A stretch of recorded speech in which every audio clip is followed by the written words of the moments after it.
လူကြီးကွာနမိတ်မရှိနမမရှိနဲ့မင်းကလည်းအသက်ကြီးပြီဆိုတော့လုံးလုံးတော့ခေါင်းထဲဝင်နေကျောင်းထဲမှာန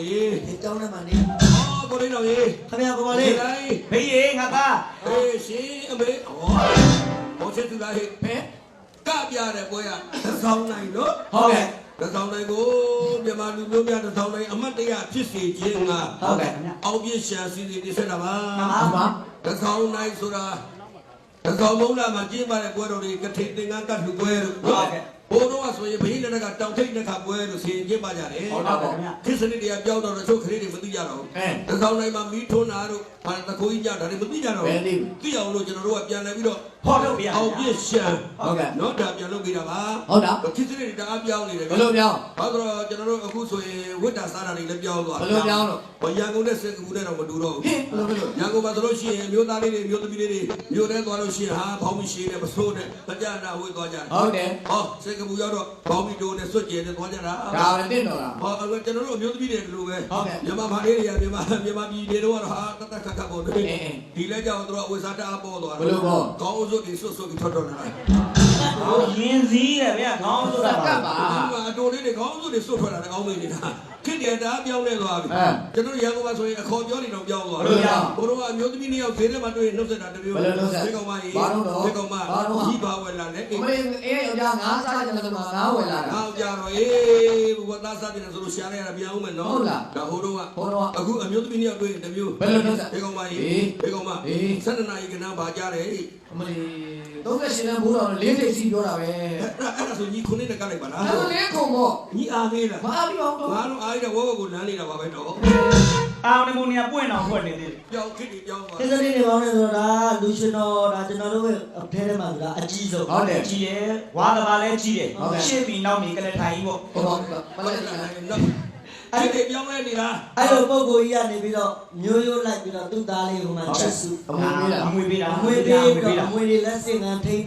်တာအဖေကနေမလိုက်တဲ့ခါကျတော့ဘာကလဲလူရှင်တော်ဖြစ်လူရှင်တော်တော်မှရန်ကုန်မြို့မှာလူငယ်ထဲမှာစူပါစတားလေးဟုတ်ပါအဲ့လိုဖြစ်လာတာဘာကြောင့်လဲမိဘရဲ့အုပ်ထိန်းမှုဟုတ်တယ်မိဘရဲ့အုပ်ထိန်းမှုကောင်းတော့သားသမီးတွေလည်းကောင်းဒါပေါ့ဥပ္ပါစတိကမိနေပါလေမိဘဆုံးမတော့မှဖြစ်ပါလိမ့်မယ်မှန်ပါတော့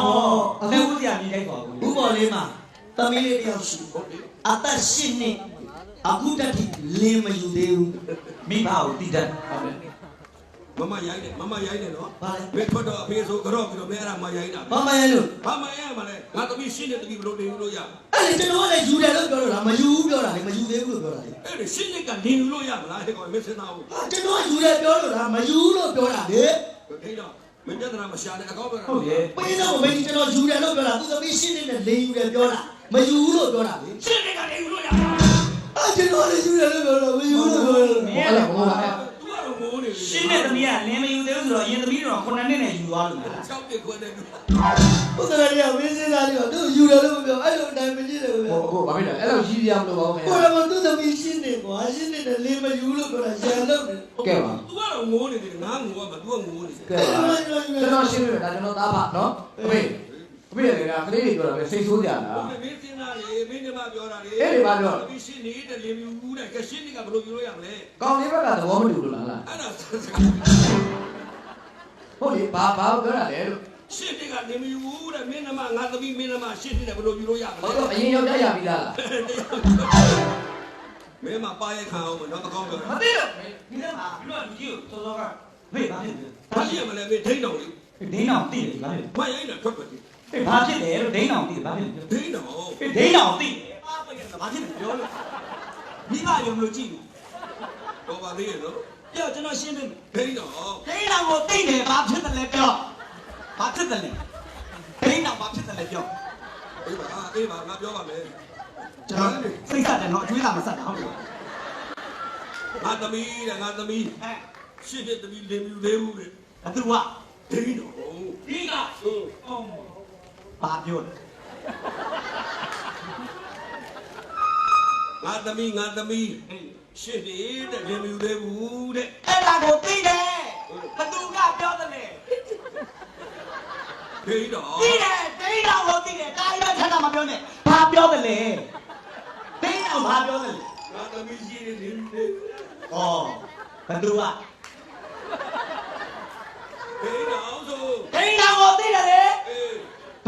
လေငါသမီးရှင်းနေတယ်အဲ့ဒါသိတယ်ခဏခဏထားပြောနေဘယ်လိုလဲဦးလေဘသူကပြောတယ်လေဟိုတမတော့ဒီမလေးတော့ပြောတာအေးတော့မလားအဲ့ဒါပေးရတယ်တမျိုးနဲ့လူရှင်တော်လေးလေးအောင်မကြီးမညို့လို့ထင်ကိုကပြေလုံးပြလို့စားလို့ချစ်လို့ခင်လို့ဖေးရလို့စားဒီတော့ကိုယ်တခါလေပြောလို့ပြဿနာတယ်ဘယ်ကောင်းဘာရဲကြာဘာအဖေလာပါဦးလေးကျွန်တော်တို့အဲ့လိုပြောလိုက်လို့ခေလိုက်လို့နောက်လိုက်လို့ဦးတကယ်လို့ဦးပေါ်လေးကကျွန်တော်တို့စိတ်တိုးတဲ့ဆိုရင်စေမမနာတီးနဲ့ထိုးလိုက်မလုပ်ပါနဲ့ဦးလေးရေလက်ကလေးတိုင်ပြီးတောင်းမှာမဟုတ်ဘူးလားတမမချင်းနဲ့ကျွန်တော်တို့စေမမချောက်ကမလုပ်ပါနဲ့ဦးလေးရေချီတော့လေးတိုင်ပြီးတောင်းမှာမဟုတ်မချင်းနဲ့ခေါင်းနဲ့တိုက်လိုက်ဂျိုးကိုင်ပြီးတောင်းမှာမဟုတ်မိုင်းလူကြီးကိုဂျိုးကိုင်ပြီးတောင်းမှာမယ်လေမစော်ကားနဲ့ကွာငါတို့ဗုဒ္ဓဘာသာဆိုတာယဉ်ကျေးတယ်ဆရာသမားလိုနေတာမိဘလိုနေတာတွားရင်တော့မှအရေးကလေးနေပြီးမှဆိုရှောင်ပြီးသွားဟုတ်ပါဘေးရဲ့အရေးကလေးကဘယ်နားမှာလဲဗျာဟုတ်ကဲ့တော့တာတွားတာရုလိမ့်ပါတာမပြတော့ကျွန်တော်ဘေးအရေးကဘယ်နားလဲအော်ဘေးဒါကောင်းလားဒါနဲ့ရွက်မိုက်ရိုက်တာခင်ဗျားတို့ကလည်းဗျာကျွန်တော်အဖေပဲရှောက်စားနေကျွန်တော်ဒုက္ခပါပဲအဖေဒါကြားတဲ့တောင်းပန်ပါလေဖေဖေမကျင်တဲ့လေဟိုအကိုတွေကိုသာတောင်းပါပွက်ရလက်နဲ့ဟဲ့လက်ကလေးကင်ပြီးတော့ရွှေလက်ကလေးရဲ့ပြူးပြူးစင်ရွှေနှဖို့ပေါ်တင်းရှင်ကြီးလိုက်တာမိဘလိမ္မာတော့သားသမီးပါလိမ္မာတာရွှေရင်ကိုပိုက်ပါဖေဖေရဲ့ပြီးတော့မှရွှေဖင်မိုးနိုင်ရွှေဖင်ကိုနိုင်တော့ရွှေချီတယ်ပဲပြီးတော့မှရွှေပသက်ကြီးကစားတာဒုမောက်ခင်လေဖေဩကျွန်တော်တို့အားရပါရကဖို့ညီကိုတွေသားဖာတွေတိုက်ဝင်ထားကြတာပါဟုတ်ကဲ့တို့တော်လည်းအစီအစဉ်လေးတွေများတယ်ဗျာရှင်မလည်းချိန်လေးတွေကြာသွားတယ်ကျွန်တော်တို့ကညီတရားတွေဒါပြောကြတယ်လည်းနောက်ကမင်းသားလေးကမကမစိုးရသေးမင်းသားလေးကထွက်ချင်လို့ပြူတိဖြစ်လူမရှာနာမလူမရှာဟုတ်တယ်ဟေ့ကောင်လေးဘာလို့ငါရောက်တဲ့နေ့ကလေရောက်တဲ့နေ့ကငါတို့ကိုပြရှာဟိုတယ်အားလို့ခေါ်သွားငါအကြီးဆွဲပြီးငါပလက်ဖောင်းသွားတာပေါ့သွားတော့ကော်မရီတော့တော့ကနေပြီးတော့ငါ့ကိုလေစွမ်းငါဘလူးခေါ်ငါတက်ကြငါတော့ကလည်းပြောစွမ်းငါလည်းပြောလိုက်ရတယ်သမီးရဲ့အဖအသက်ကြီးပြီမစွမ်းတော့ပါဘူးခလေး तू ကစွမ်းတော့စွမ်းမယ်ဒါပေမဲ့မတန်မစွမ်းအဲ့ဒါလည်းပန်းနဲ့ဆိုလာမှာဖေးဈေးတွေဘာလို့ဝင်မတော့လဲအဲ့တော့ဒါကျွန်တော်တို့ကောင်မြင့်ဆန်ဆိုတော့တာဝန်ကြီးတယ်ဟုတ်တယ်နော်ဒါပထမတစ်ခေါက်တော့ကျွန်တော်ဒီမင်းအပွဲနဲ့လာတယ်အဲ့ဒီနဲ့လာခင်မင်းလာနှုတ်ဆက်တယ်အခုဒီတစ်ခေါက်ကျတော့သူနဲ့ကျွန်တော်တွေ့ကြတယ်တွေ့တယ်ဆိုတော့ကျွန်တော်တို့ထားတဲ့ဟိုတယ်လည်းတကယ်အစင်တန်းမြင့်ပါတယ်ဟုတ်တယ်တကယ်ဟိုတယ်အစင်တန်းမြင့်တယ်ကျွန်တော်တို့Marina Bay အကြီးဆုံးပဲအဲ့ဟိုတယ်မှာတော့မဟုတ်ပါဘူးအဲ့ဟိုတယ်မဟုတ်အဲ့ဟိုတယ်မှာမဟုတ်ဘဲနဲ့ကျွန်တော်တို့ဗာလဲပတ်ရရဲ့ Bay ပတ်ရရဲ့ Bay ဆိုဟိုတယ်အစ်စ်လားဟုတ်ဘူးပတ်ရရဲ့ Bay မှာဟိုတယ်သေးသေးလေးပါအဲ့မှာထားမနေ့ကဒိန်းတော့နဲ့ကျွန်တော်နဲ့အခန်းတန်ရှင်းရေးလာမလုပ်လို့ဆိုပြီးအောက်မှာသွားပြီးကျွန်တော်ပြောတော့ကျွန်တော်တို့အခန်းကိုလို့တန်ရှင်းရေးလာလုပ်ပေးပါလားဆိုတော့ထုံးစံမရှိဘူးတဲ့ဟိုတယ်စပွင့်နေတာတန်ရှင်းရေးလုပ်တာထုံးစံမရှိဘူးအဲ့ဒီကပိုင်ရှင်ပြောတာပိုင်ရှင်ကတော့ဗမာလိုပဲပြောတယ်မလဲအောင်ပြည့်ရပြောတာတော့ပဲအဲ့တော့သားတို့ရေဟုတ်ကဲ့စားကျင်တာသမင်ကြားကျင်တာတစ်ချိန်ကြည့်ကျင်တာဟုတ်ကဲ့ပြောနေနေကြပြီလားတော်တယ်ပြီစွမ်းဘာနဲ့တူလဲဆိုတော့စားတဲ့ခါဖို့ရွှေလာပေးပါပဲအလားတူထားတယ်ပါလို့မင်းတို့ငါတို့ကတိမ်ပုတ်တွေဟာအချိန်ဖို့တဲ့ခါတိမ်ပုတ်တွေခွာတိုင်နေဟိုလတ်ပါနိုင်ပါဦးမလားမနိုင်ပါဘူးပါလက်တက်စွမ်းလာခဲနိုင်လေလို့မျောစေတိမ်ပုတ်တွေခွာမတိုက်ပဲနဲ့စွမ်းဆိုတဲ့မင်းသားနဲ့မင်းသမီးလက်ထွက်ရဒီလိုသားကြီးတို့ကြားပါဗျာနာခဲ့လားမသိဘူးလေးဘောမင်းရမှာတမ်းမဆုံး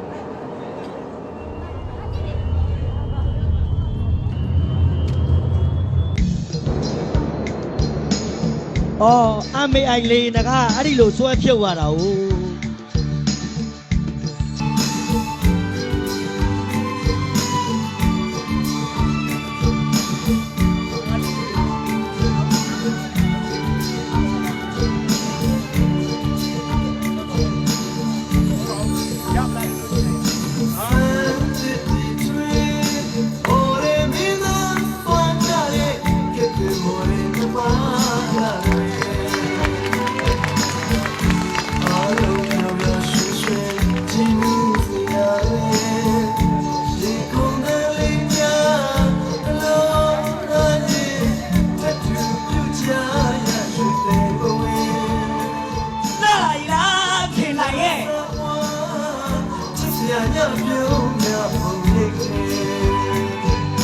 ချစ်စင်များနဲ့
好来着，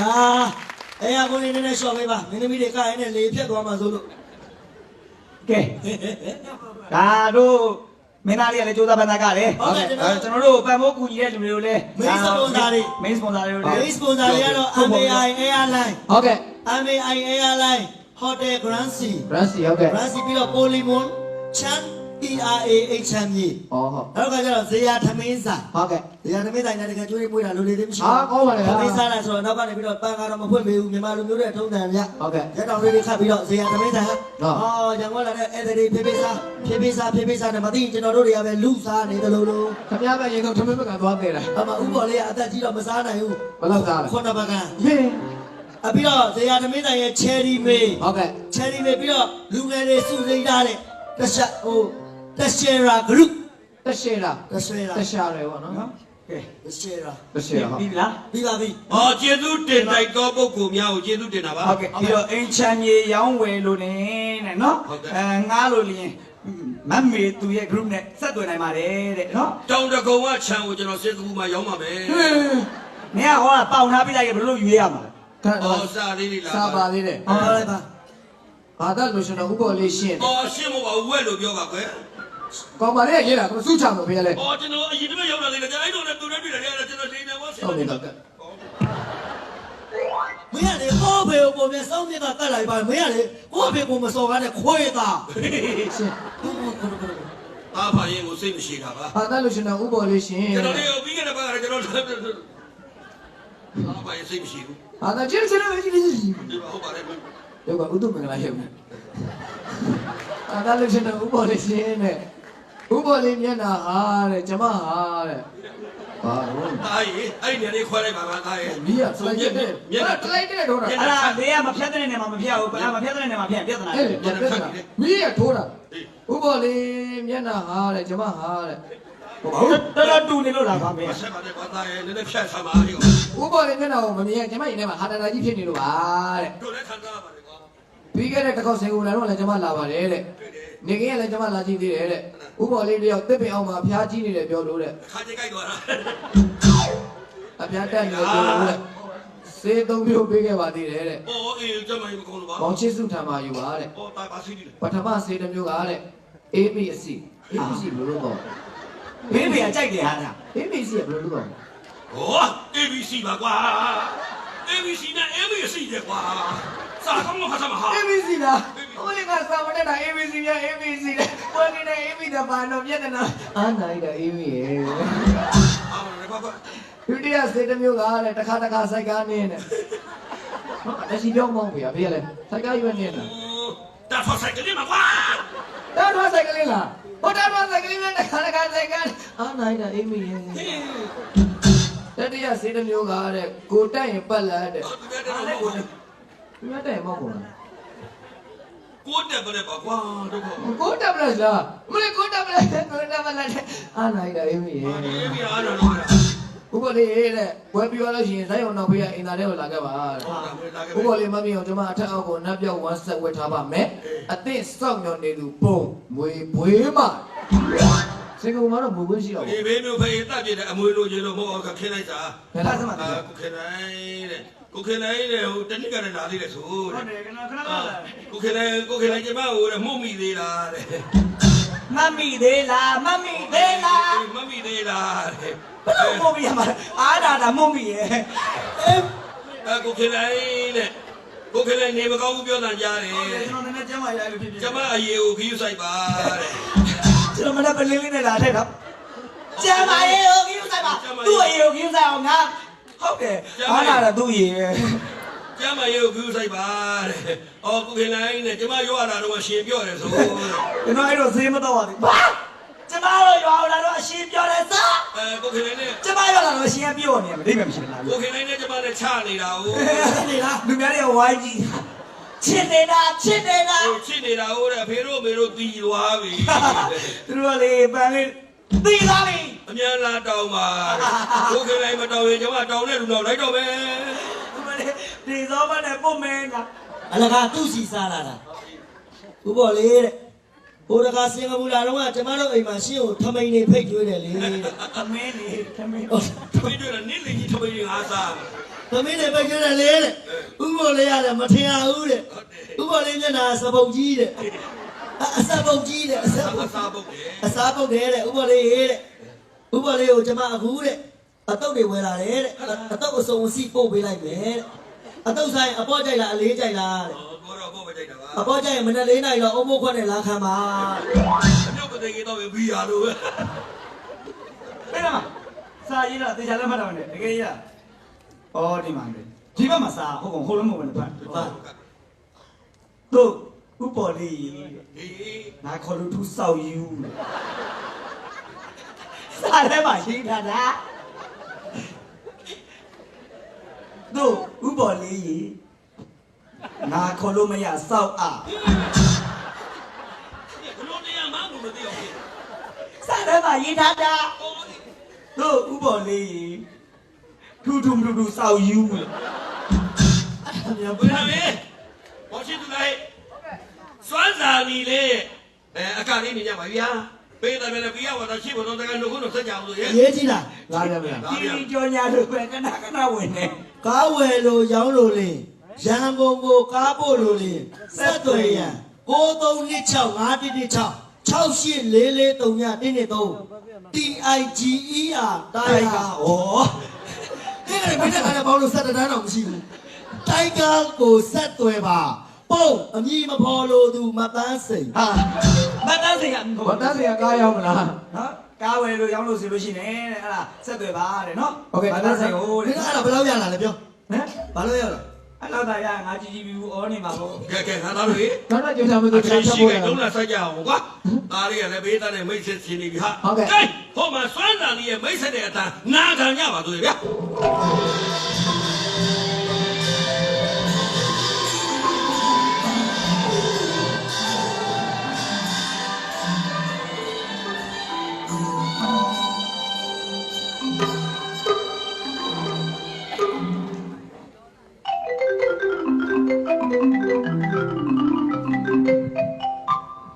စေတနာမြစ်တာတရားတွေပွားများလို့ထူးထင်လာတာ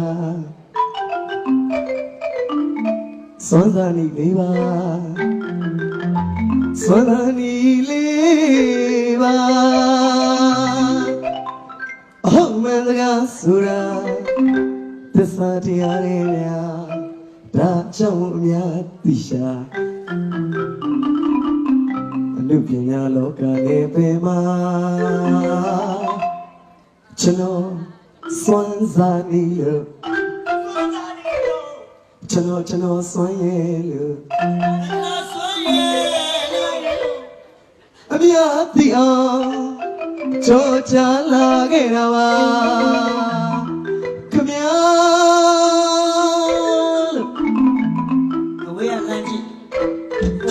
ကိုရီးယားမင်းသားလေးမင်းသားဝတ်စုံဝတ်ထားတယ်လို့ပဲဘဝမှာတရုတ်ဘုံကြီးတောင်ရှည်ဝတ်ထားတာ ခေါ်မီစောခေါ် စောခေါ်ရင်ခက်လန်းသွား စော်ပဲခေါ်ခြင်းနဲ့ ဘဘကြီးမင်္ဂလာရှိတဲ့ညာချမ်းလေးပါဗျ မင်္ဂလာရှိသောညာကြချိန်ခါပါခင်ဗျာ ဒီဘက်ကကိုခင်လိုက်လား စတဲ့ငါခေါ်လို့ပါလို့နဲ့မင်းထူးလို့စောက်ရတာနာခိကြတော့လင်ငယ်နေရတယ်လို့ပဲ ကျွန်တော်သိတယ်ကိုတိုင်းတော်ကအခေါ်ခံရနေတာ ခံရင်နာ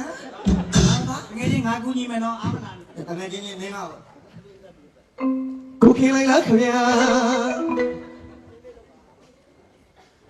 တပင်းနဲ့ရှင်ကစွမ်း ကောင်းတယ်မင်းတို့ထိုးလိုက်ပြီမလားကင်းမင်းလုံး မလုပ်ပါနဲ့ဗျာ ဇက်ခုံမောမြန်ငရှင်းရှာတယ် ဦးလေးကျွေးနေတာနဲ့ဖမ်းနေတာ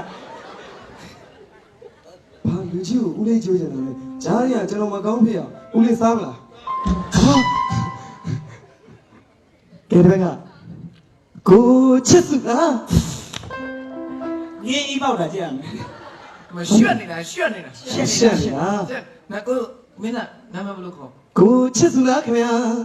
ဩ तू အတန်းနဲ့ခေါ်တော့အတန်းနဲ့ပြန်ထူအောင် ဒါပေါ်ရောင်းသူပဲသူအတ ဟု န် တ်တယ်နော်နောက်တစ်ခါတစ်ခါတို့ ကိုဆွဲခေယ လေးဖြတ်တော့လေးဖြတ် အဖေလိုပဲစောက်ယူ ไม่ใช่แต่ลีก็มันพลาดกันเลย ကဲတပည့်ကကိုဒိန်းတော်လားခင်ဗျာ ထူလာခေါ်တယ်ထူလေ ထူးမလို့ပါဇက်တော်မဟာသေးဘူးနေ့လင်ဖို့လို့လာရိုက်မလားဂျိုးရိုးမထူးဘူးဟာ ထူလာခေါ်တယ်ထူလာလေထူလေ ထူးစစ်ကြီးတယ်ဗျပြကောဟမ် ထူလာခေါ်တယ်အားတော့ခေါ်တယ်ထူလေ ဟာအင်္ဂလိပ်ကိုဆဲလိုက်မယ် WAD ဖေလုံးမှာပါကဲတပည့်ကဟိုတိတ်စွမ်းစံနေဗျာဩမဘလုံးမီစွမ်းနေမှာညီလေးကအဲ့လိုထူးတော့ကိုကလေညာတချင်းလေးနဲ့ ဘာလို့ထူးမှာလဲ မိုးကုံစဝိုင်းအောက်ကခါဦးမို့လို့အဲ့ချင်းလေးနဲ့ဟဲ့လားလာပြီမိုးကုံကြောက်တူးသွားတဲ့စောက်ယူသားဖဟိုမှာပါ ကဲအမြန်ကြီးလေခွင့်မှာထားခဲ့ပဲခင် လူကြီးတွေကိုမရိုင်းတယ်ကွာ သူများကြောက်ယူပြောတာမင်းသူများရှောက်မပြောနဲ့မင်းနမမင်းပြောတာဟုတ် အဲ့လို မင်းနမအဒီဝတ်ဆက်ခရီးပါအဒီဝတ်ဆက်တယ်လေဟဲ့ကောင်မလေးမဝေးနဲ့ဆိုတော့ပြောမရဘူးရန်ကုန်မှာ အနီဝါဒရေးတဲ့သူ အဒီဝတ်ဆက်ဝေးပြီးတော့မိုးကုတ်တက်သွားတာလေ ဟေး ဟိုကဗရမများလို့ဆိုပြီးတော့ဖေနဲ့မိုက်တဲ့ခွဲတာသူနဲ့မှပွင့်သွားပါ ဟာဘာမ အဲ့ဒါတော်သေးတယ်သူများလာရှောက်ပြန်တာဥပေါ်လေးသူမိမကျတော့အစိမ်းဝါဆက်သိတဲ့ဘောကြအစိမ်းဝါဆက်ကြီးကိုခရီးပါကြီးကလည်းယူလို့မဝတ်ပါနဲ့ပြောတယ်တော့ဘိုးပါနဲ့ဆိုမရဘူးအဲ့ဒါမျိုးနဲ့လည်းအဲ့ဒါရှောက်တော့ဘီးလက်ကုံမဲ့လို့ဝိုင်းထိုးကြတယ်ကျူတိုင်းတောင်ပြောက်သွား အဲ့တော့ငါကျူလာငါသွားတာကွာ ဒီလောက်ပါလေဗျာ ဆောက်ပြောတာဥပေါ်လေးတူပါလေးဥပေါ်လာလေးတော်မလေးကြတော့အဲ့လိုဝမ်းဆက်တာအဝါကြိုက်ဥပေါ်လေးတူပါလေးကြတော့ဝမ်းဆက်ကိုအဝါကြိုက်တာ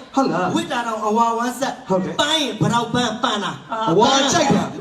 ဘလောက်ပန်းပန်းတာအဝါကိုကြိုက်တာမွေးလာတော့မှဝါကောင်လာမှမွေးလာ အဝါဝဲတော့ဘောကြ အဝါဘလောက်ကြိုက်လဲလို့အခုသူ့တူမရဲနဲ့ညားသွားပြီ ဘာဆိုင်လို့လဲဝါနဲ့ရဲနဲ့ညာနဲ့ အဝါရောင်အင်္ဂလိပ်လိုဘယ်လိုခေါ်တော့ ဝါ ဝိုင်းရလာလို့ W ရဲလို့ အေးရဲနဲ့ညားသွားပြီ ရှဲရောရီဟေးနော် လာဟောမင်းမိုင်းကြည့်လားလား ကဲကမင်းဗျ အေး အဲ့ဒါဝါရဟိုမှာမိုင်းခွဲကြတဲ့ကောင်မလေးအနီလေး ကဲဒီတခါကျတော့အပြောလေးတွေရှော့ပြီးအလုံးလေးနဲ့တက်တည်ပြကြတယ် ကောင်းတယ်ကွာ အေးချင်တယ်ကဲကမင်းဒီညာလေးကိုတင်သားလိုက်ချင်နေဗျကျွန်တော်မင်းသားဖြစ်လို့စဉ်းစားပြီးမှချက်နေတဲ့ မင်းသားပြုစဉ်းစား အဲ့ဒါကြောင့်ဒီလိုတော့မလုပ်ပါနဲ့လို့ဒီညာလေးကစွမ်းအတွက်တမင်ကြုံရတဲ့ရင်ခုန်ရပါလို့ ရေခုံရဟေးထမင်းချုံရတယ်ရေခုံရ ရေကုန်ရတယ်ရေကုန်ရ ရောက်ပြီထမင်းချုံရတယ် ကောင်မလေးတွေဖေတုံပြအေး ဟေးလက်ခုံတန်လေးချပါစေ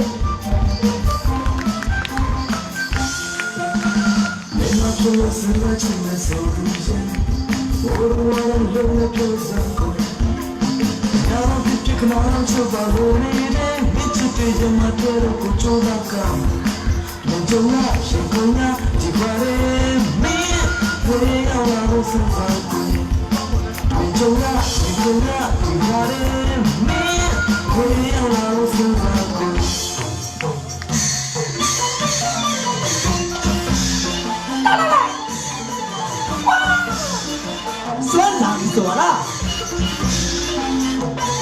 ထိုက်ကောင်လေး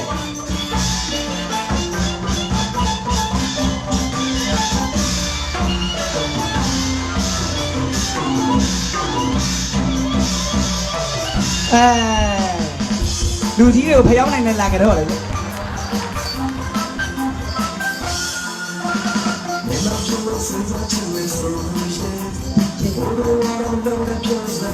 Hey!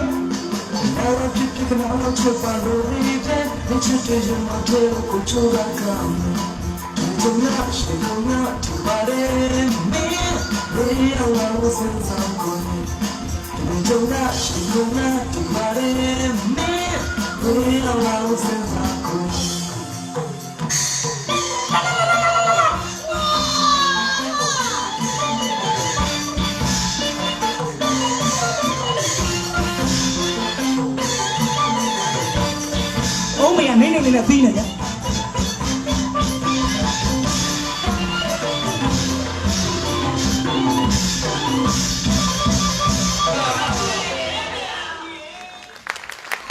ငါကျူးသားတော့ အဲ့လိုကားတော့ခေလိုက်ရတယ်မင်းသားစွမ်းတာနေလို့လိုက်ကကြင်းနေတာ ကာကျင်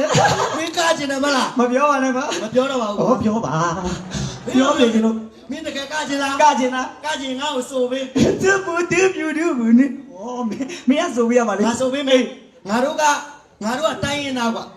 ဘိုးရင်ငါကတိုင်းရင်သားငါကကရင်လူမျိုး ဟလား ကရင်လူမျိုးဆိုတော့ကရင်လူဆိုပေး မ မေး င်းဆိုပါဝေး ကရင်လူမျိုးဆိုတော့ပြက်ပြက်သားသားပဲကြိုက်တယ်ကွာဝေး ဝေး အဲ့ကနေကဝေးဝေးကရင်တုံးရင်တီးပေးပါဝေးညကရင်နဲ့မတူဘူးဟဲ့ဦးရှိကြီးနဲ့တူနေတယ်ဝေးဝေးတမကြီးရဲ့တို့လူမျိုးကရိုးသားတယ်လေအိမ်အပြန်လက်ဆောင်များစိတ်ကျင်နဲ့အောင်ပေးလိုက်မလေးဖျက်ပြီးစားခြင်းတောင်းပေါ်တက်ခဲလိကျွေးမယ်နင့်ကိုလိကျွေးမယ်ဟေးတမကြီးရဲ့တို့လူမျိုးကရိုးသားတယ်လေ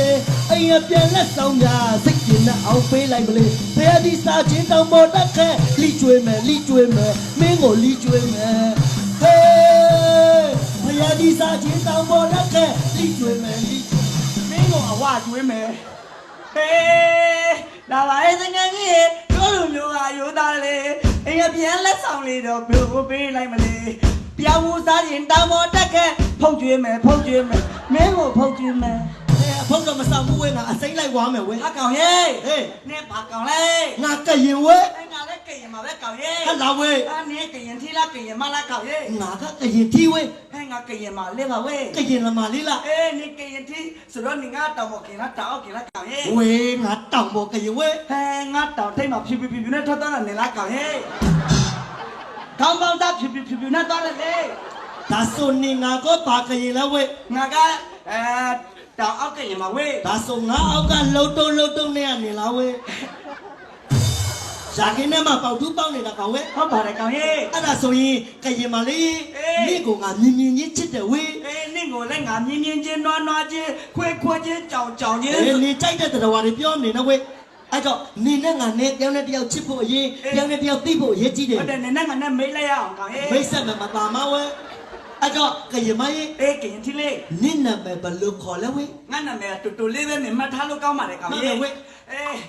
ငါနာမည်ကနော်ဝဲတကြီးကလေးရမယ်ဖို့မယ်တော့မယ်ကြောခင်တနာတက်ချူပါကောင်ရဲ့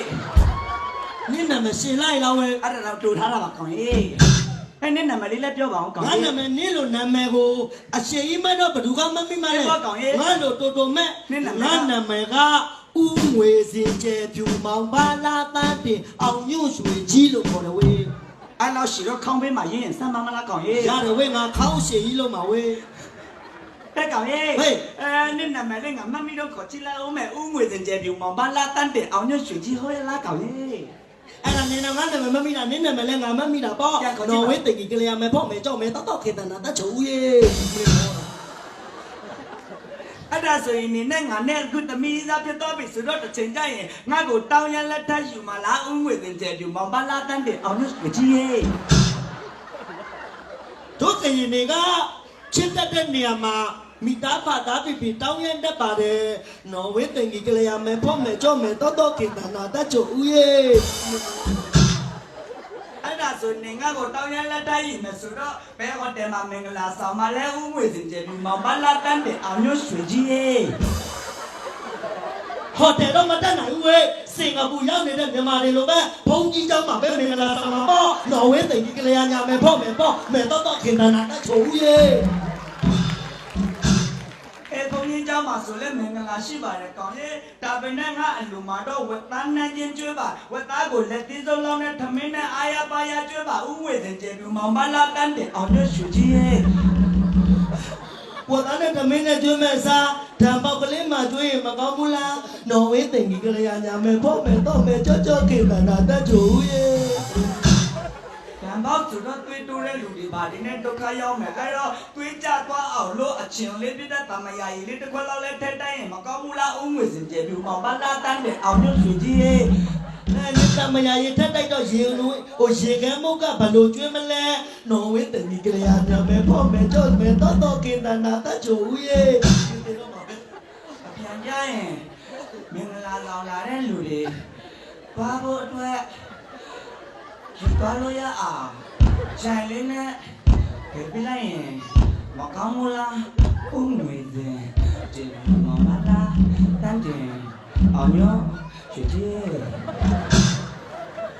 ဂျိုင်လေးနဲ့ထည့်ပေးလိုက်တော့ငါတို့အကုန်ကြခံပြီးတော့ဝယ်ကျွေးရတဲ့ပတ်စံတွေစုံကုန်မှာပေါ့နော်ဝင်းတိန်ကြီးကလေးယာညာမဲဖို့မဲကြော့မဲတော့မပါမရေဟောတာဟဲ့ ကဲတော်ကြပါတော့ဝေးတော်ကြပါတော့ဝေး တော်ကရင်လာဝဲ ခင်ဗျားတို့ကြားမှာအေယော်ဒီကန်နမရလွမ်းသမားလေးဂူဂျုံပြိုစိမ့်မြစ်တယ်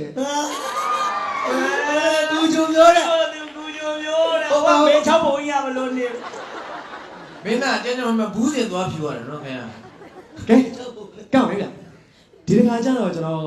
ဒီပွဲအတွက်ကျွန်တော်ဆရာမြန်မာသားဥရှန်ထွန်းရေးပြီးထားတဲ့တခြင်းလေးနဲ့ကကြတယ် အော်မြန်မာတိုင်းရှန်တော့အဲ့ဒီအမကြီးလည်းငါတို့ခင်နေ အမကြီးပုံအမဲကြီးရဲ့ မြန်မာသားရှန်တော့မိမကြီးဟာ ဟောရောက်ပြောင်းလာပြီ ကျွန်တော်ပြီးတယ်ကျွန်တော်တကယ်ရင်ခုန်တတ်တာပါကျွန်တော်အသက်21ပြည့်ပါပြီဗျာကျွန်တော်အခုချိန်ဒီကလေးလေးပဲရှိပါသေးရေတစ်ခါမှမခုန်ဘူး ငါတဲ့တောင်မင်းလေးတိတ်ကြီးသေးတယ်ဟဲ့တော့ အဲ့ဒါဖောင်တဲ့ စွမ်းပြန်လာရင်တကယ်ခုံလို့လား တကယ်ခုန်တာ ရင်ခုံကမှစွမ်းမဟုတ်ဘူးအောင်ပြည့်ရှင်သူဘယ်လိုရှင်းရမလဲသူဒီကိစ္စလေး ကိစ္စမရှိဘူးသွားကရင်ပြောနေတာ ညီလေးရင်းစရာဘလို့ ရှန်စာမြန်မာထွန်း ရှမ်းစာ မြန်မာသားရှန်ထွန်း သူရေးမဲ့တဲ့တခြင်းနဲ့ကတော့ ဟုတ်ကဲ့ စာသားတွေကောင်းတယ်နော်သူဆိုပါတွေ့လားအိုးတခါခန်တရားရနှခါခန်တော့နေရာရလေ ဒီကတခါစီက အဲ့ဒါဂေလမ်းမှာလားကို အဲ့ဒါမြန်မာငွေလားစင်ဘူးဒေါ်လာတကယ်ရင်ခုန်နေတယ်ဒီပွဲရောက်မှကျွန်တော်ရင်ခုန်တာတကယ်ရင်မခုန်ဘူးအောင်စင်ဘူးရောက်မှကျွန်တော်ရင်ခုန်တာပါဒီတကားကျွန်တော်ကားတဲ့နေရာတိုင်းပြောပါတယ်အဲ့လိုပြောတယ်လို့မထင်ပါနဲ့တကယ်ရင်ခုန်နေနားတော်ကြည့်နားတော်ကြည့်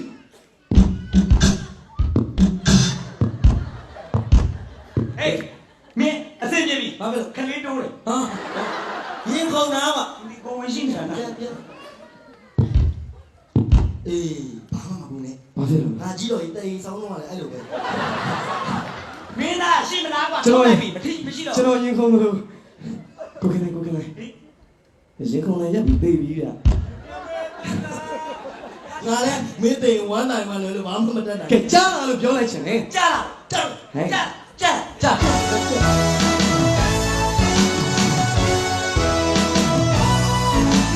ရင်ခုန်နေတဲ့သူညနေတဲ့ကြားလာအသက်ချိုးချိုးကိုဆိုနေတဲ့ကြားလာ ကြားလား ချစ်မိနေတာကြားရလားဆွေးကိုယ်တို့တို့ရဲ့ကြားလာ ကြားလား ဘာဘာညာညာပိုလို့ဆိုပါကြားလာ ကြားလား မင်းကိုဆွေးနေတာဒီရနာ ဟဲ့โอเคလာပြီ ရွှေရလေးစွမ်း ဘုမကဝိုင်းပါဖြစ်တာ ကျွန်တော်မိုက် ဟေး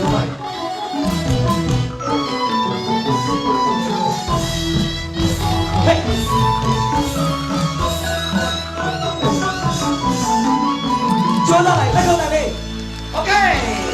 ဒါလေကျိုးသားလာနေမှာသမီးလေးနေရာပွဲကြည့်နေတယ် ရင်ခုန်နေတဲ့သူညနေတဲ့ကြားလာ ကြားလား အသက်ချိုးချိုးကိုဆိုနေတဲ့ကြားလာ ကြားလား မင်းကိုချစ်မိနေတာကြားရလား ကြားလား ရွှေကိုယ်တို့တို့ရဲ့ကြားလာ ကြားလား ဘာဘာ မင်းသားလည်းခေါင်းကြီးဆွဲသိမ်းတာကြမ်းနေ တ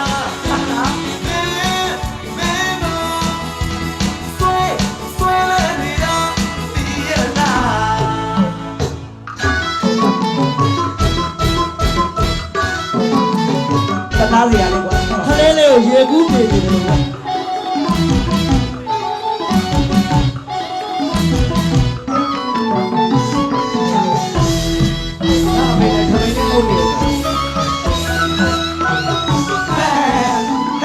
ဘာကြပါလဲအဲ့ဒါမှဘာကြပါလဲ ဒီကောင်မလေးတန်အောင်ဆွမ်းထုတ်တယ်တစ်ချက်လည်းပါသွားကြလား ပလဲရ တန်အောင်ဆွမ်းထုတ်တစ်ချက်လည်းပါသွားကြ ကြိုးစားတာဘယ်တော့ကြိုးစားလဲ ဟုတ်ပါ ငါမပြောချင်ဘူးငါတကယ်ပြောတယ်ဒီမှာလာတာကတာမနေ့ကတော့လက်ဖေးဆင်းတော့တယ်လူများပြောပါတယ်လက်ဖေးတရားဟိုလက်ဖေးလိုက်ချတဲ့တရုတ်ကြီးကငါကြည့်ပြီးတော့ခံဘုရားဘုံတက်လာတယ်ဟောဒီဘုံကြီးလာ ဘုတ်တက်လာတယ် ဒီဘုံကြီးလာတယ် ဖေးလည်းပြောလိုက်ပါလားငါလည်းမမီမှာဘုံကြီးကားတွေပဲရိုက်နေတာ ဟုတ်တယ်လို့ဟာလည်းဘုံကြီးဝစ်ချင်သိပေါက်နေတာဟေ့ကောင်ကြီး ဖေးလည်းမလုပ်ပါနဲ့ဘုံကြီးဘာလို့လုပ်မှာတော့ ဘုံကြီးတော့ဝစ်ချင်တယ်ကဘုံကြီးလို့မပြောတတ်လို့ခက်နေတာ ဖေးတကယ်ဘုံကြီးဝတ် စင်ကူမှာဘုံကြီးဝစ်လိုက်ရင်ငါထောမှာတော့ ဖေးတကယ်ဘုံကြီးဝတ်အဲ့တော့ဖေးတာစိန်ကုန်မှာထားခဲ့ဖေးတောက်တစ်လောက်6သိန်းပဲလွှဲပြီတာဘုံကြီး အောင်မယ်ဘုံကြီးဘွားရောက်တော့ငါခိုင်းစားနေသေးတယ် ဘုံတကယ်ဘုံလား6သိန်းအဖေဒီမှာသိန်း20လောက်ရ အေးပါဘုံကြီးလို့မပြောတတ်လို့ငါဘယ်လိုဝစ်မလဲ ခဏနေဘုံကြီးဖြစ်သွားတယ်ချက်ချင်းတိုင်းမလဲအေးဖြစ်တယ်လို့ပလပလဖြစ်တာရဟာ အဲ့ဒါဘာလို့လဲ တင်ငန်းနဲ့ပတ်လိုက်ပြီဘုံကြီးပဲ ဘုံကြီးတော့ဟုတ်တယ်ဘုံကြီးလို့မပြောတတ်တော့ဘယ်လိုလုပ်လဲ တားတင်ပေးမယ်ဖေးလည်း6သိန်းပဲပုံရတယ်ကိစ္စမရှိဘူးဟိုအိမ်လည်းတောင်းလွှဲလိုက် မင်းဘုံကြီးလို့ပြောတတ် ပြောတတ်တယ် အပြောတတ်ရင်ငါသိပေးသား ဖေး အပြောတတ်ရင်ငါတော့ဘုံကြီးဝစ် ဖေးဘုံကြီးပေါ့ ကမင်းအဆုံးတကအဆုံးပစ် အဖေကဘာဘုံကြီးတော့ ငါအစဘုံကြီးအစ ဘုံကြီးဘွဲအဆန်းလား အစနဲ့ကြားဘူးလားဘုံကြီးဘွဲ့မြန်အစလို့နမူနာကမင်းလည်းအပြောလေးကြည့်အောင်လေးကြည့်ပြီးလို့ရှိရင်မနေ့ကျတော့ငါပြိခရာတွေကဝယ်ပြီးတော့တခါတည်းပစက်တယ်ပဲ ရတယ် ကဲဘုံကြီးဆုံးပစ် ရှင်ဗျာတပည့်တော်တွေဆွမ်းသားကြပါဗျာ အဲ့ဒါကဘာဆုံးလဲ တပည့်တော်တူလေးတက်ပြမောလင့်ကြလို့ပါဗျာ ဒါတော့ဆောတဲ့တေးချင်းစိုးလေးတေးသွားအေးရောပေါ့ကွာ ဟာဖေးအဲ့လိုပြောလို့စိန်ကူမှာဆွမ်းကန်တော့ပါဗောဖေး ငါမပြောတတ်လို့မင်းသိ အဲ့ သေး ဒီ ပါ အ လို့ ပြောဆိုကြတော့လောကကလေးလို့ပြော တော်တော်မြင့်မြင့်ကြသလားကြိုးပဲသွားသေးသလားကြက်စီးလို့ရလားသွေးတွေတန်တွေထွက်ကုန်သေးလားဆေးရုံတင်လိုက်ရတယ်လားတင်ဆော့တာပဲမင်းတို့ကမတားကြဘူးလားကွာ တက်တာတက်ရှိရည်ပဲ ဟောအဲ့လိုပြောရမှာကဲဟုတ်ပြီ ပါလားပါဗျာတပည့်တော်တွေဆွမ်းသားကြပါ ဗျာ ဗျာ ဒါကဘာဆုံးလဲ တပည့်တော်တူမာလေးမင်္ဂလာဆောင်ပါဗျာ တော်တော်မြင့်မြင့်ကြသလားကြိုးပဲသွားသေးသလားကြက်စီးလို့ရလားသွေးတွေတန်တွေထွက်ကုန်သေးလားဆေးရုံတင်လိုက်ရတယ်လားတင်ဆော့တာပဲမင်းတို့မတားကြဘူးလား ကိုတော့ တနည်းကိုတွေချီလိုလက်လိုနေဖြစ် အားလည်းတဲ့တဲ့ဆက်လို့ဗျာကိုတော့ဘိုးသေးဦးလေကိုတော့ရဲ့ မင်းက အဲ့ဒါတူမာလေးမင်္ဂလာဆောင်တော့ဒီလိုလောကနဲ့ပြော အော်သူတို့ချင်းချင်းတို့ကိုယ်ကလည်းဒါလူကြီးပြီးပါလေပေးတာဒါမင်္ဂလာတော်တော်စီးလာလက်ဖို့ကတော်ရရလားနှုတ်ဖက်ပြီးပါပြီးလေးလေးပဲပေါ့ မတက်တာမတက်တယ်ခင်ဗျာအရှိရည်ပဲပြန်ပြမယ်မှန်လားပါဗျာတပည့်တော်တွေဆွမ်းသားကြပါဗျာ အဲ့ဒါကဘာဆုံးလဲ တပည့်တော်အိမ်ကနမကြီးသေလို့ပါဗျာ သူတို့ချင်းချင်းတို့ကိုယ်ကလည်းဒါလူကြီးပြီးပါလေပေးတာလားမင်္ဂလာတော်တော်စီးလာလက်ဖို့ကတော်ရရလားနှုတ်ဖက်ပြီးပါပြီးလေးလေးပဲပေါ့ ကိုတော့ဟုတ်သေးဦးလေနမကြီးနေတာကျတော့အဲ့လိုမဟုတ်ဘူးလေနမကြီးတဲ့လောကနဲ့နမကြီးက အော်ဒီနမကြီးကခံပြီးလာမျိုးကြီးနှုတ်သိပ်ထွက်တာမနေ့ကတော့ငါเจ้าနဲ့မျက်နှာစားသေးတယ်တနာပါလေကျွတ်ကျွတ်တက်တယ်နဲ့ကြည့် ပြန်ပဲ ရှင်ဗျာတပည့်တော်ဆွမ်းသားကြပါ ဗျာ ဗျာ တကဘာဆုံးလဲ တပည့်တော်အဖွာဆုံးလို့ပါဗျာ အေးဒီနမကြီးကခံပြီးလာမျိုးကြီးကွာနှုတ်သိပ်ထွက်တာမနေ့ကတော့ငါเจ้าနဲ့မျက်နှာစားသေးတယ်တနာပါလေကျွတ်ကျွတ် ကိုတော့အဖွာဆုံးတာလေအဖွာဆုံးတယ်ကျတော့အဲ့လိုပြောမှာည အော်လူကြီးရောကလာနာရာရှိလာတုတ်ကွေးလာငပြားလာမသာပရိထားလို့ဖဲဝဲနေပဲလုတ်သေးတာရက်ကွက်ကိုကြောက်ကြပြီနော် တက်တယ်နဲ့ရှိရပြန်ပြမယ်ရှင်ဗျာတပည့်တော်တွေဆွမ်းသားကြပါ အဲ့ ဗျာ ဒါကဘာဆုံးလဲ တပည့်တော်နဲ့တတ်မွန်မြင့်နဲ့မင်္ဂလာဆောင်ပါဗျာ လူကြီးရောကလာနာရာရှိလာတုတ်ကွေးလာငပြားလာမသာပရိထားလို့အနက်တွေထွက်လာပါဘုန်းကြီးတို့ကတော့မေးတင်လို့လည်းပတ်တတ်သွားမတော်လို့ငါတို့ဒီပွဲကန်ထရိုက်ဒီကသူတို့ကအလူတွေပါလူအဲဆိုအရှင်ဘုရားတပည့်တော်လူကြောက်ပါဦးဆိုရင်တရားမဟောတတ်တာတော့မှပဲ၅ပါးသီလတော့ပေးတာမှဖြစ်ပါ သီလပေးဖို့ သီလပေးတာလေ့ကျင့်အောင်မင်းကသီလတောင်းအဖေကသီလပေးအောင်နော်သီလတောင်း ဩဃာသာရပါလို့ရှင်ဗျာ ဘုရားစတရားလည်းပြည့်စီ ခဲတူလိုက်ရ မင်းတော့တိုးသေးတာငါတိုးမှာပေါ့ဟာမင်းရှေမငါရှေမှာပေါ့ငါ့ကိုစိတ်ညစ်အောင်မလုပ်တော့ငါပြန်လို့မူပလိုက်မှာ ပြောပါဗျာလင်ကတွေဈေးကြီးပါဗျာမလုပ်ပြပါဘူးဗျာ ရှေလေးလုတ်ခံမှာလင်းကျင်ပါလေဆိုကမင်းအတူရိုက်နေသေးတယ် ဩဃာသာကာယကံဝစီကံမတော်ခန္ဓာမနောခန္ဓာတော်ပြလို့ကိုပြောပါသေးကျိုးငါပရမတ်ပြတဲ့ဒီနေ့ချင်းကိုရောပြရင်တရားနန္ဒကနဲ့နမသုမတို့ကိုယူသေးလေးပဲလက်ဆုံးဖို့ရှ िख ိုဘုရားဘုရားမရှောကြောပါ၏ရှင်ဗျာ ဘယယရဏတရားယရဏသံဃာယရဏမြတ်သုံးပါးတို့အားရှိခိုးကြီးအိန္ဒိယမျက်လုံးကြီးအိန္ဒိယပူဇော်ကြီးအိန္ဒိယဖြစ်တော်မူပေထသောအကျိုးအားကြောင့်လာမဲ့ပြာဆိုလာဇ10ရက်နေ့နိဗ္ဗာန်ရောက်စေ တင်းကြပါလားဟဲ့နိဗ္ဗာန်ပို့တော့ရက်ဆွဲနေပို့နေပါ မင်းအကုသိုလ်များနေလို့ပါကွယ်နောက်ကညီညီညာညာလိုက်ဆိုသားဟိ အဟမန္တိ အမ္ပန္ဒီ ဣဒရဏိနာသဟ ဣတရဏိနာတဟ ပိသတိလံ ယသတိလံ မယသာမိ ဓမ္မယသာမိ လောကံကတဝါ လောကံကတဝါ တိလံဒေထ တိလံဒီထ မေဗန္တိ မေဗန္တိ ယမဟာဝရမိသံဝရိထ အာမဗန္ဒီပါရှင်ဗျာ မှန် ဟောရငါအရှိအသင်ပေးရမှာမင်းအနောက်ကလိုက်ဆိုရမှာ တို့ရှိရသွားပြီ နောက်ကလိုက်ဆို多远个多远个， ဩဃာသဩဃာသ 马格纳江咖喱江个标江， ကာယကံဝစီကံမနောကံ 个姑娘炒边个呗，里边在那边洗边， ဘယ်တော့မှကတ်တော့မှယတိရှိပါ 谁到底个哪里归属的皮 ဝိ 位 ပ？ တ္တိတရား၄ပါးကင်းလို့ဒီကြည့် 他老王那看戏， အဟမန္တေ 基本的家办呢， ဣတရေနသဟ 那阿英啊地路边， သဟပြေစသီလံ 那边边大米 ဓမ္，မယံသာမိ 得有我三看个 အ 人， နုတ္တဟံကတ္တဝါ 记得不看没把一三 သီ 位， လံတေထမေမန္တိ 呼吸刮洗， ဒုတိယံပိ 亚曼那看戏。 အဟမန္တိ ကလောထချငလာကောငမြာကောသံဃာသဘုထဘွာ နမောတတ္တဘဂဝါတောအထတောသမ္မာသမ္ဗုဒ္ဓတ္တ ဥက္ကံတနဝံဖြစ်ထာမိ ဗုဒ္ဓံတရဏံကိစ္ဆာမိ ဘူဇီကွာစီဥက္ကံတနဝံဖြစ်ထာမိ ဒုတိယမိဗုဒ္ဓံတရဏံကိစ္ဆာမိ ခယမထညက်ပါတဲ့တခု သမ္မန္တာသက္ကဝါလေတု အမပတိငါပြန်လာနေစရာမရှိ ရွှေတရားမရှိတဲ့ဖာရဟနာပို့လိုက်တော့ သာဓုသာဓုသာဓု ဒီလန်းတာတို့ခေါ်တယ်ရရ နေရထိုင်နမပါဆုံးသွား တ တာ ခါတည်းဘုန်းကြီးဘွဲ့ပေးလိုက်မယ်ဓမ္မခလုတ်တိုက်အိနာစာကတ်ဘာဒနာဘုကလံ တိုင်းတိုင်း ပြောလို့ပြောတာမဟုတ်ဘာမှအိုက်ပြလို့ပြရတာကျွန်တော်တိုင်းလုံးရတဲ့ရီလဲရတာဗဇက်ကမပိတ်ရဘူး ဘယ်ပဲမဲမူးနေတာဟုတ်ကွာ ဘရောများတာမနေ့ကညာလူစုံလို့ရှင်းပြတယ်ဒီဟာတွေကအမှတ်ထား အော်ပြောပြကောင်းတယ်အခြေလူလုံးရလို့ကသားရနော်ဟိုအဖားတို့လည်းယူပြပြောချင်တယ် ဟုတ် အဖားတို့ကလည်းပြောချင်တယ်မင်းလည်းကကျင်တယ် ဟုတ် နော်အဖားလည်းတော့မင်းကကကြီးငါကောင်လေးတွေသဘောကျနေတာ ဟောဒီသဘောကျနေတာ ဒီလိုဘောချနေတာ ကြပြပါရှိတော့ဘုမ အဲ့ဒါပြက်လုံးပြက်တာမဟုတ်တကယ်ပါ တကယ်ဖြစ်နေတာသူရင်ထဲက ဒီကောင်အသက်60ကျော်ပါပြီခမညာကိလေသာကုန်ပြီ ဘာချမ်းလို့ တဏှာတွေကျန်းနေလို့ပါ တကယ်ပြောလို့ပြောတာမဟုတ်ဒီစင်မောရန်ကုန်ကနေစင်ကာပူပါလာတဲ့ကကျွန်တော်ဖွဲ့ထဲမှာနာဘူး2ယောက်ပဲရှိတယ် ဘယ်သူလဲဘယ်သူလို့ တယောက်ကခမရ နောက်တစ် နော ယော က် က် တစ်ယောက်ကကျွန်တော်ဗျာ ဟော ငါရလူမလူနဲ့ အဲ့ဒါကြောင့်မင်းတယ်လီဖုန်းတွေခွဲထားတာဟုတ် ကဲဒီကကြတော့ကျွန်တော်သုံးတွဲလေးလည်းထက်ကောင်းနေဗျာ ကလာလေးကကဲမင်းသားမော်နေတော့ကမလေးတွေမဟောရတဲ့နတ်ကလေးတွေထိုင်နေနဲ့ဟဲ့ကမလေးတွေကမလေးတွေ ရှင်ရှင် ဩအောင်ပါလေ ကမလေးတွေထူလေဩ ဟဲ့သူနော် ရှင်ရှင် အေးညီတို့တွေကိုတပည့်ကိုစားပြီးခင်လိုက်ကိုလင်းငန်းနေပါလား ဘလုံးနဲ့ကိုလိမ့်တော်နဲ့ယူအောင်မလို့ အကောင်ဆက်ပြောကျွန်တော်ကိုတော့အဆင်ပြေနေတာ ဟဲ့ကမလားအမျိုးသမီးစပယ်ညဆိုင်တော့ဘာအောင်လဲကရုံးဖြစ်သွားမယ် ကဲ မလေးဖြူနေပြပါ ဖြူနေပြပါ ပြပါ ဟွာ အဲ့နေရဲနဲ့ညာပါ အာ ဟေးဒီလာဟေးဒီမိသားကတမျိုးဘလုံးဖြစ်နေတယ် ကဲကောင်မလေးတွေမူရများနေကြအောင်ကျွန်တော်ဆရာဦးရှန်တော်တချင်းလေးတစ်ပုဒ်ရေးပေးထားတယ်ဗျာ ပါတယ် ဒီလိုလေး ဘယ်လိုပါလဲ တမ်းပြီ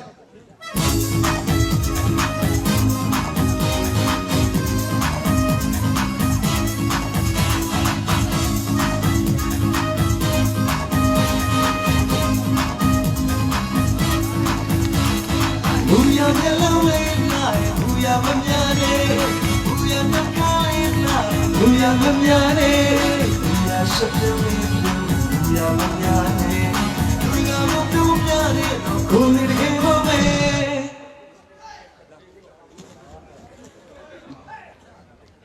ခဏလေးပြောလိုက်ပါအခုပြောလိုက်ပါကျွန်တော်မပြောချင်ဘူး အာတဲ့မလားယူပြီးတော့ကားရတယ်ဘယ်လိုလဲ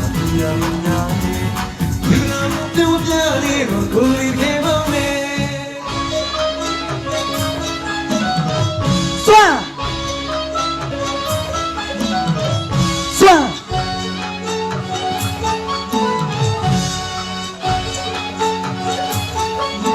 စွမ်းအကန်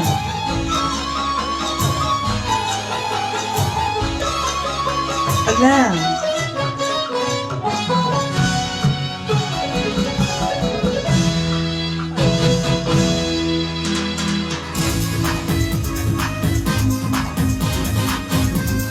ကျွန်တော်တို့ဘုန်းကြီးကျောင်းပါ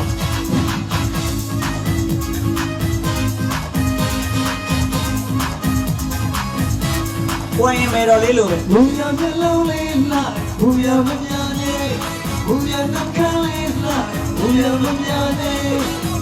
ရှက်တယ်ဘူရမများနေလူကမပြောပြနေကိုယ်လေးတကယ်မမေဘူရမျက်လုံးလေးလာဘူရမများနေဘူရနှခမ်းလေးလာဘူရမများနေဘူရရှက်တယ် လူကတော့ပြောပြနေတော့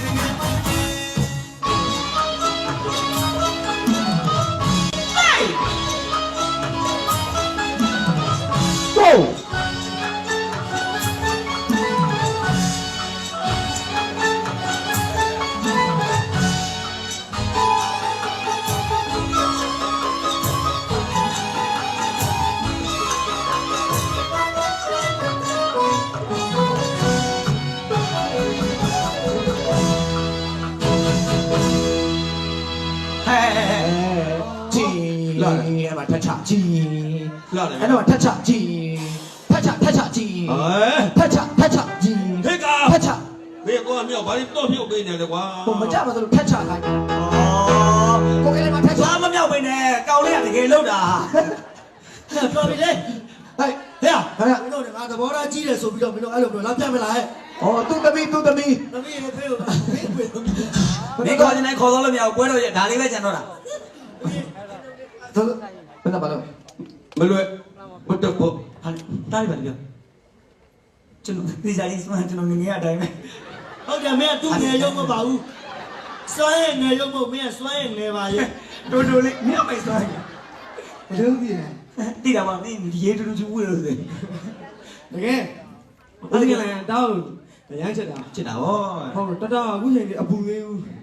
ဂျကာ ပြီးသေးဘူးမပြီးသေးဘူး အပူသေးဘူး မပူလဲဖေးနာပြီးသားနဲ့ထိုးချိုင်ပါကွာ နေသွားတာဒီ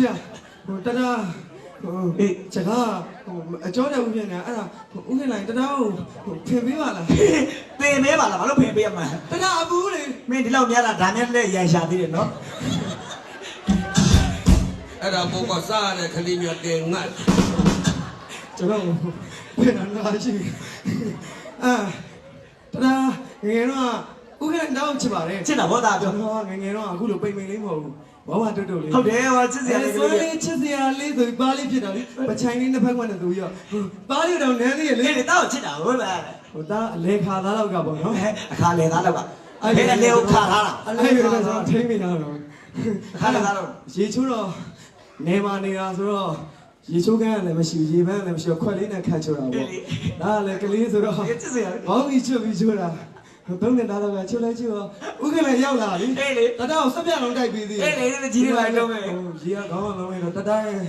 ကတော့ပါရွှေပန်းလေးရဲ့ရေလေးရဲ့တတ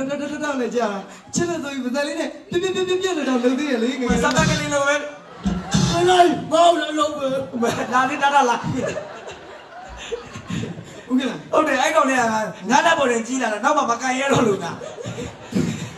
လက်ရောက်လိုက်လာတာပြောဒီကကျွန်တော်ဒီညာလေးကိုထပ်တင်သားလာမယ် ဘယ်လိုများတင်စားမလဲတာ အားလုံးပြောတဲ့မော်ဒယ်ညာလေ အားလုံးပြောတယ်မေတော်ညာ ဟောတယ်ညခဏနေပါဦးကျွန်တော်တခုတော့မေးမလို့ပါမင်းသားစွမ်းကိုစုမချအောင်လို့စင်ကာပူရဲတွေကအမိန့်ထုတ်တာလား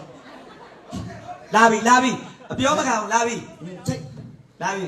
ချိတ်သမီးအသားကိုသာဖောက်ချိတ်လိုက် အဲ့ဒါချိတ်လေးနဲ့အင်ကြီးကိုထိုးပြီးသွားရင်ဥပေါ်လေးကိုလည်းခရင်နဲ့ထိုးပြီးပါ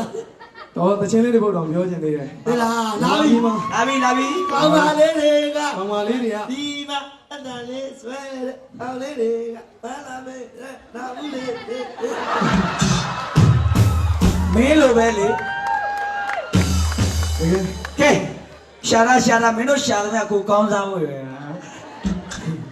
တကယ်ပြောတာပါမြန်မာပြည်မှာကလို့ရှင်ဘယ်နေရာကစွမ်းလေးထွက်တာနဲ့စုတွေချကြတယ်ဒါလိုကျွန်တော်ပြောအောင်တချင်းလေးတွေဘုတ်တော်ဆိုပြကြပါလေအရှိကိုရှိတိုင်းနာဖွင့်ပြောမိဒုချိန်တိစုဝေမရသေးပြီလိုချင်လို့စွန့်ကျွန်တော်ပြောခြင်းမဟုတ်ပြီလူမှုရေးသိတတ်ဖို့ကောင်းသည် လိုချင်လို့မပါဘူးကျွန်တော်လည်းဆွရတယ်လိုချင်မိမမာလိုက်လို့ တကယ်မလို့ချင်ပါဘူးဒါရလက်ကားမဟုတ်ပါဘူးကျွန်တော်စုလိုချင်လို့ပြောမှာပါအိမ်ကအမေကမှာလိုက်တယ်ပါကျွန်တော်အမေနဲ့အမေကမဲလိုဒီတဲ့ရုပ်ရှင်မင်းသမီးမဟုတ်ပါဘူးအမေခဏနာပတ်စံလိုနေလို့ပါ ဘယ်လိုဒီရပ်ဖို့ပါ အကြီးတဲ့ငါမိမ့်မှလည်းထည့်ပြောနေတယ်ဘယ်လို ဆွဲမေငါမိမလည်းမရိုက်နေတယ် ဘယ်လိုဒီပြောတာ ဟုတ်ကြိုက်လေတညတော့ချုပ်ပြန်ကျွန်တော်လည်းအပြင်လွတ်လာထွက်လို့ရ ဒါတော့ကွာအမတ်ပဲ အမလေးသူလွတ်လာဖို့မင်းများထိုးကျွေးနေတယ် ကျွန်တော်သဘောကောင်းတဲ့သားကွာ ဘယ်လိုရှင်းကြ ချစ်စရာကောင်းတဲ့သားလေးကွာအေးကျမပါချက်တော့မသိ ဘာလို့ အကဲတက ဒါရဲ့လူကြီးကိုကြိုက်တယ်လို့ပဲသူ့လိုရမရှာနဲ့ ဟုတ်ပါတယ်ကွာခင်ဗျားကိုတိုက်တယ်လို့ပါစကားမပြောတတ်တဲ့သူ့ညီလေးကိုမရိုက်ပါနဲ့ကွာ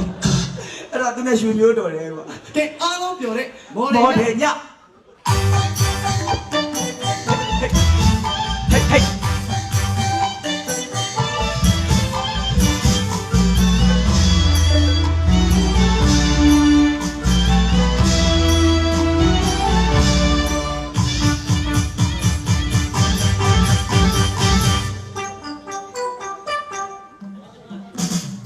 မော်ရီမင်းလေးနဲ့မော်ရီမလေးတွေ့တဲ့ညမော်ရီတချောင်းလေးတွေမော်ရီသတ်ခုံမပြစ်ချမော်ပြစ်ချမော်ရီမလုံးလေးတွေလေမော်ရီမလေးစုနေကြငါလေးစုနေချမော်ရီလေးမော်ဒီလေးတွေမော်ရီမလေးပေးနေကြမော်ရီပေးနေကြမော်ရီချပင်းလေးတွေ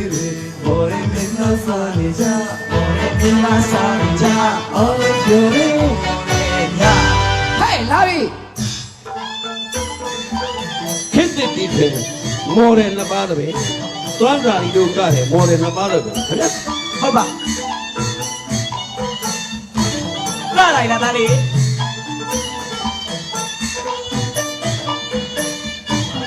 ဆရာကြီးဦးစစ်တို့ရဲ့သားအောင်ပြည့်ရှံစီစဉ်ကြကြသောမော်ဒယ်နှစ်ပါး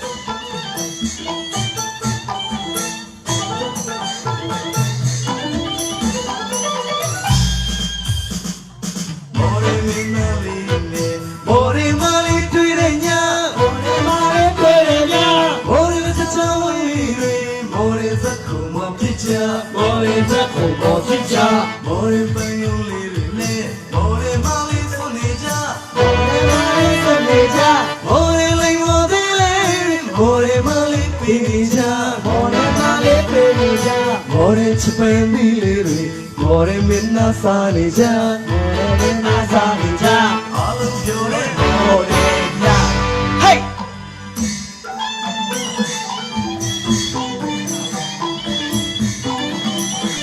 Hey! Swine!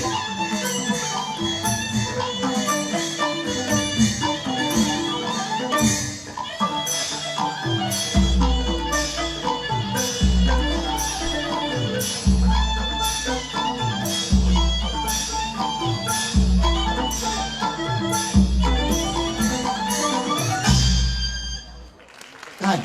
မကောင်းလားဗျာ ကောင်းပါတယ်ဗျာ ဟုတ်ပါတယ် အဲ့ဒါပြောတာကောင်းတယ်ဆိုတာ